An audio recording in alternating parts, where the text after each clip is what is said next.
শুভ বিকাল বন্ধুরা। আকাশটা না দেখো আবার মেঘ করে গেছে, আর দুপুরবেলার দিকে বেশ খানিকক্ষণ পরিষ্কার হয়েছিল, তো আবার যাকে তাই। আর আজকে আকাশের মতো আমারও মনটা একদমই ভালো নেই, কিছুই ভালো লাগছে না। সারাদিন বাবার কথা খুব মনে পড়ছে।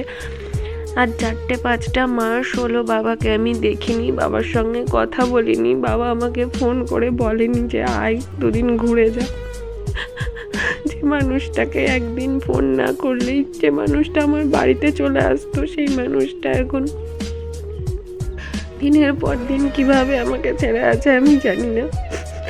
তো এই যে শাড়িটা দেখতে পাচ্ছি, এই শাড়িটা বাবা আমাকে দিয়েছিল আগের বার ষষ্ঠীতে। তো এবার তো বাবাই নেই, তো ষষ্ঠী কি করে হবে? কিছুই ভালো লাগছে না, বিশ্বাস করো। বাবা আমাদের ছেড়ে চলে গেছে, আর 4-5 মাস হলো। মানুষের রোগ হয়ে মারা গেলে না সেটাকে মেনে নেওয়া যায়, কিন্তু এভাবে মারা গেলে কখনোই মেনে নেওয়া যায় না। তো একটা কথাই বলবো, তুমি যেখানেই থেকো খুব ভালো থেকো বাবা।